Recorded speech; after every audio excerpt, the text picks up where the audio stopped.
In a quiet suburban neighborhood, the Dursleys lived a life of dull normalcy.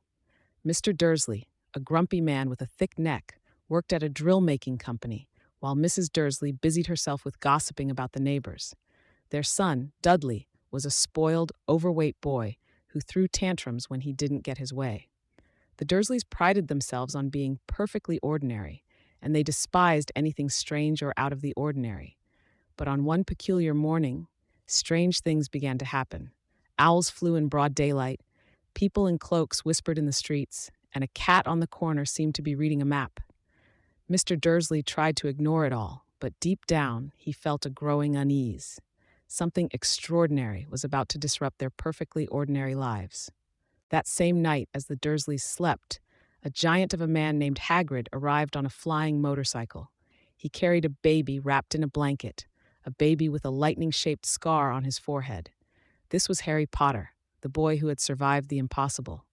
Just a year earlier, the dark wizard Voldemort had attacked Harry's parents, killing them but failing to kill Harry. Somehow, the curse meant to end Harry's life had backfired, leaving him with only the scar. Hagrid placed the baby on the Dursleys' doorstep with a letter explaining everything. The Dursleys, horrified by the idea of raising a magical child, reluctantly took him in. But they vowed to stamp out any trace of magic in him, determined to make him as ordinary as they were.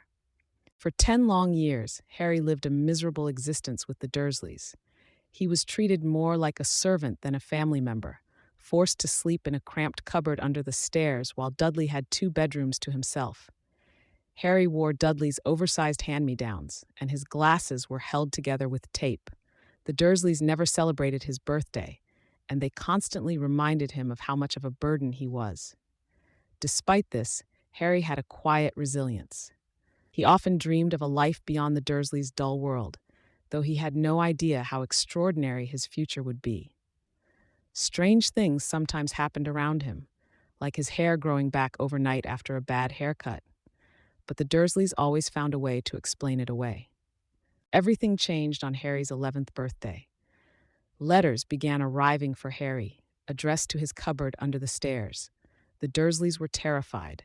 They tried to stop the letters, but no matter what they did, burning them, locking them away, or even fleeing to a remote island, the letters kept coming.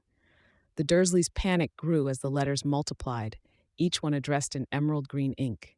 Harry, curious and desperate for answers, tried to read one, but the Dursleys snatched it away. Finally, on the night of his birthday, as a storm raged outside, the letters stopped coming.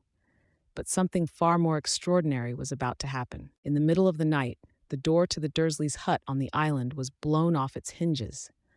Standing in the doorway was Hagrid, the giant who had delivered Harry to the Dursleys all those years ago. He handed Harry a slightly squashed birthday cake and revealed the truth.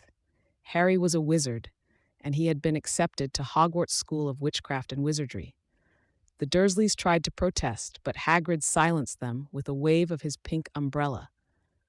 For the first time, Harry learned about his parents, their tragic deaths, and the magical world he was meant to be a part of.